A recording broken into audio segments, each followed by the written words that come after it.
This is probably one of the quickest ways to destroy your chance of building real wealth. Should I be buying a car or should I be leasing a car? Let me just say, it's one of the two areas that most people overspend. It's because we don't just buy the numbers, we buy the emotions of the car, how the car might make us feel, how we will look like in the car.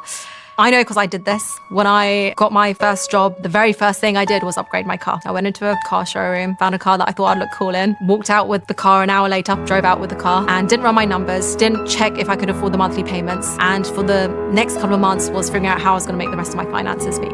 Car dealerships know this, so they will manipulate the monthly payments in a way that makes you buy more car than you could afford. This is probably one of the quickest ways to destroy your chance of building real wealth. The way I recommend buying a car is to buy something that's 3 to 5 years old straight. And I say 3 to 5 years old because it's depreciated enough at someone else's expense. There was a study out of the University of Chicago that looked at African Americans and Caucasians, their ability to make vitamin D3 from UVB radiation. Melanin is a natural sunscreen. And people that are from African origin, people that are closer to the equator usually have more melanin.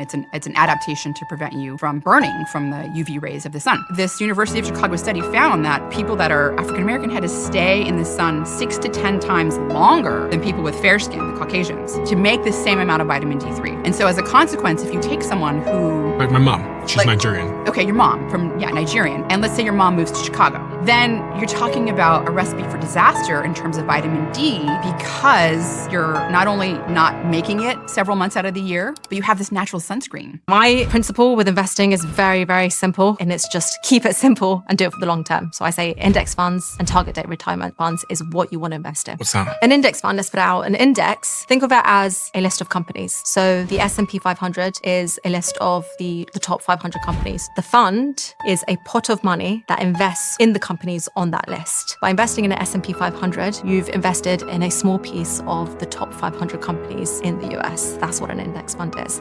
And so even if one company goes down, you're diversified. And so there'll be another company and the other companies will bring it back up again. Let's actually start with fear. So fear is a universal response, and when we make this face, it helps keep us safe. It's when we widen our eyes so our eyelids, our upper whites show. We raise our eyebrows up and we usually open our mouth like that. The reason why we make this face innately is because if we see a tiger, like back from caveman days, our mouth opens, takes in oxygen, and opens in case we have to yell for help or run for our lives.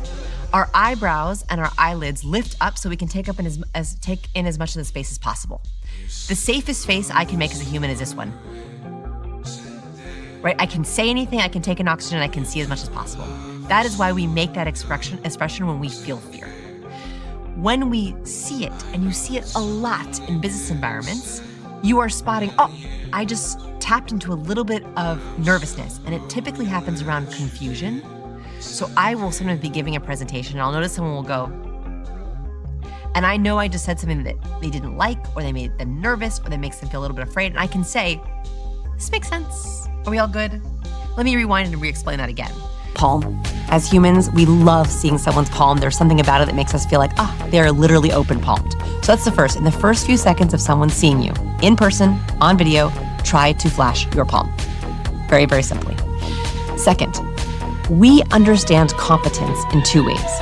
Very highly competent people know their content so well, they can speak to you on 2 tracks. They can speak to you verbally, but they also can speak to you with their hands. This is why we loved picture books as kids. And so when someone is speaking, we're listening to their words. But second, we're looking, are their hands outlining their words? So for example, all the best TED Talks start the same way. And this is what got me my TED Talk, is we studied all the TED Talks from 2010, looking for patterns. And my team and I coded every TED Talk we can find